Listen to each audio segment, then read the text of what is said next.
A very good morning to all the students. I hope you all have completed your work. Please be regular so that you can understand each and every topic. So, those who were not attended their previous class, let me take a quick review of our previous topic. So, in our previous session, we were discussing about simple future tense. So, what is simple future tense? The simple future tense is expressed by shall or will with the base form of the verb. Future time या भविष्य का समय क्या express करता है या किसके द्वारा एक्सप्रेस किया जाता है इंग्लिश के अंदर? शैल और विल के द्वारा एक्सप्रेस किया जाता है उसकी वर्ब की बेस फॉर्म के साथ में. नीचे कुछ एग्जांपल्स दिए हुए हैं, जैसे I shell go there tomorrow, मैं कल वहाँ जाऊँगा.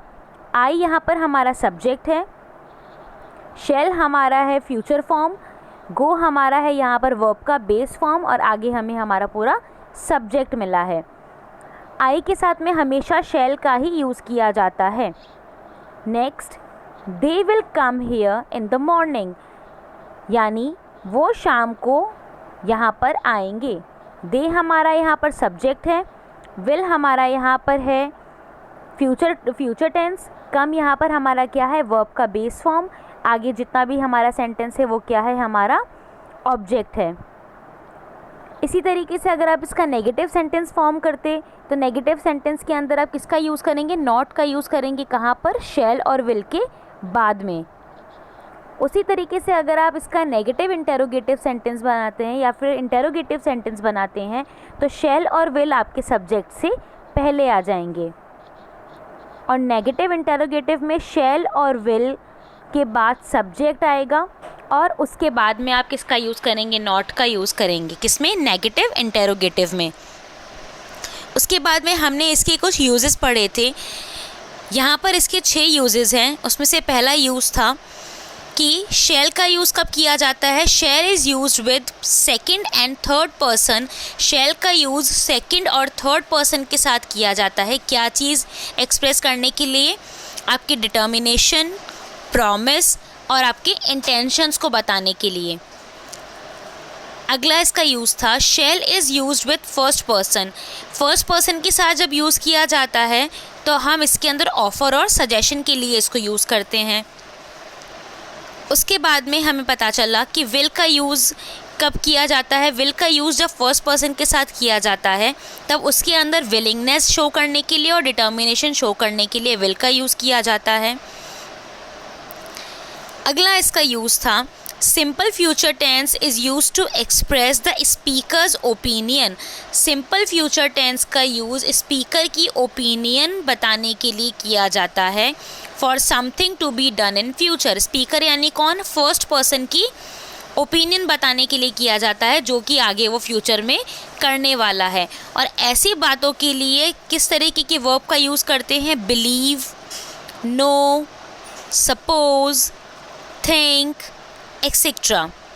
We also use such adverb.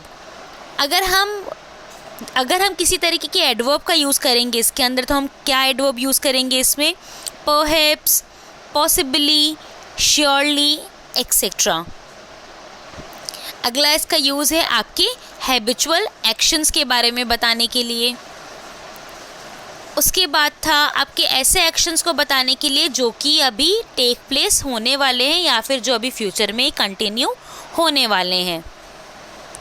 उसके बाद हमने स्टार्ट किया था फ्यूचर प्रोग्रेसिव टेंस. जिस तरीके से प्रेजेंट टेंस और पास्ट टेंस के 4 पार्ट्स थे उसी तरीके से फ्यूचर टेंस के भी ये 4 पार्ट्स हैं, जिसमें से हमने पहला पार्ट पढ़ा था सिंपल फ्यूचर टेंस. उसके बाद में नेक्स्ट है फ्यूचर प्रोग्रेसिव टेंस या फ्यूचर कंटिन्यूस टेंस. तो how to form future continuous tense या how to structure a future continuous tense. Future continuous tense को बनाने के लिए हम शैल और विल के साथ में बी का यूज़ करते हैं और हम उसके साथ में प्रेजेंट पार्टिसिपल का यूज़ करते हैं. What is present participle? Present participle वो होते हैं जिसमें हम वर्ब की फॉर्म के साथ में वर्ब की जो बेस फॉर्म होती है उसके साथ हम किसका यूज़ करते हैं? आईएनजी का यूज़ करते हैं. और अगर इसी की जगह आपको पास्ट पार्टिसिपल बोला जाता तो आप पास्ट पार्टिसिपल में क्या लिखते? वर्ब की जो बेस फॉर्म है उसके साथ में ईडी या ईएन का यूज़ करते। नीचे कुछ एग्जाम्पल्स दिए हुए हैं, जैसे I shall be doing this work tomorrow, मैं ये काम कल कर लूँगी या मैं ये काम कल कर लूँगा। तो आई आपका यहाँ पर सब्जेक्ट है, शैल के साथ में आपने बी का यूज़ किया है और आपका पार्टिसिपल प्रेजेंट पार्टिसिपल यहाँ पे क्या है, डू आपका वर्ब का बेस फॉर्म है, इसके साथ में आपने क्या यूज़ किया है, आईएनजी का यूज़ किया है। उसी तरीके से सेकंड एग्जांपल है, he will be going to Delhi tomorrow, वो कल दिल्ली जाएगा या जाने वाला है। तो ही हमारा यहाँ पर सब्जेक्ट है, विल हमारा यहाँ पर क्या है, फ्यूचर प्रोग्रेसिव टेंस का स्ट्रक्चर है, उसके साथ में बी का यूज़ हुआ है और इसके साथ में हमने प्रेजेंट पार्टिसिपल क्या यूज़ किया है, गोइंग। इसी तरीके से अगर आप इसका नेगेटिव सेंटेंस फॉर्म करते हैं तो नेगेटिव सेंटेंस फॉर्म करने के लिए आप इसमें नॉट का यूज़ करेंगे। अगर आप इसका इंटेरोगेटिव बनाते हैं तो इंटेरोगेटिव सेंटेंस बनाने के लिए आप क्या करेंगे, शैल और विल आप सब्जेक्ट से पहले ले आएंगे। The interrogative sentences are formed by placing shall और will before the subject. Subject से पहले आप किसका यूज़ करेंगे, शैल और विल का यूज़ करेंगे। जैसे shall I be doing this work tomorrow, क्या मैं ये काम कल करूँगी या फिर क्या मैं ये काम कल करूँगा। उसी तरीके से will he not be going to Delhi tomorrow, क्या वो कल दिल्ली नहीं जाने वाला है या क्या वो दिल्ली कल नहीं जाने वाली है। उसी तरीके से अगर आप इसका नेगेटिव इंटेरोगेटिव बनाते हैं तो नेगेटिव इंटेरोगेटिव बनाने के लिए क्या करेंगे, आप नॉट का यूज़ सब्जेक्ट के बाद करेंगे और शैल और विल का यूज़ सब्जेक्ट से पहले करेंगे। तो सब्जेक्ट आपका मिडल में रहेगा, शैल या विल आपका सब्जेक्ट से पहले और नॉट आपका सब्जेक्ट के बाद में, उसके बाद में बी की फॉर्म से जितना भी वर्ड है पूरा का पूरा सेम आएगा। आगे इसके कुछ यूज़ आते हैं, the uses of simple future tense.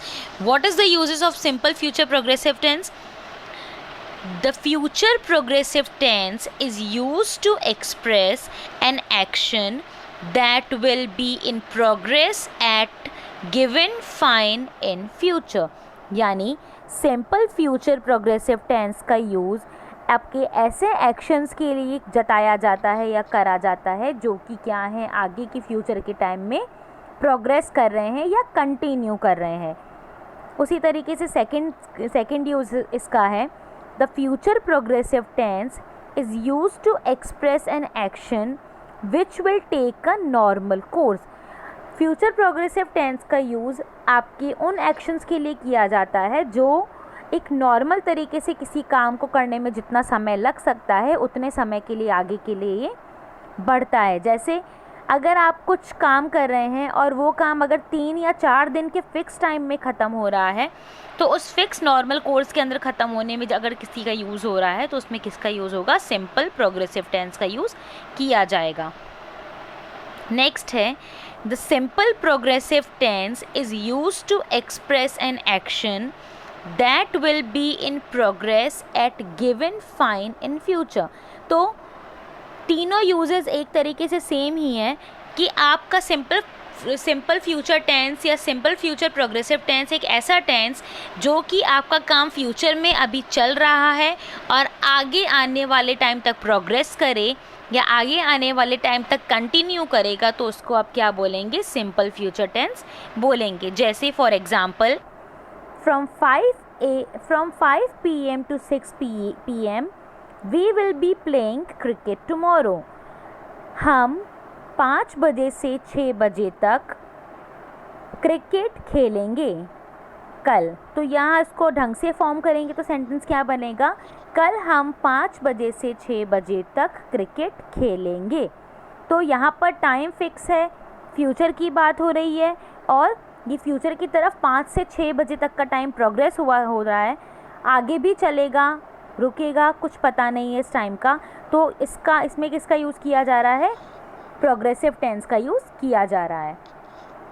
Next आता है, आपका पूछा गया है कि आपका नॉर्मल कोर्स में क्या बताएगा ये एग्जांपल। नॉर्मल कोर्स का मतलब होता है the conditioner will be running in the month of June. Conditioner का एयर कंडीशनर का यूज़ कब से होने लग जाएगा? जून के मंथ से शुरू होने लग जाएगा। तो एक नॉर्मल एक फ़िक्स टाइम की जब बात हो रही है जहाँ पर कि इस समय से ये काम शुरू होने वाला है, उसके लिए किसका यूज़ किया जाएगा? फ्यूचर प्रोग्रेसिव टेंस का यूज़ किया जाएगा। नेक्स्ट हम लोग आते हैं future perfect tense. So what is future perfect tense? The future perfect tense has the form shall, will plus have plus past participle।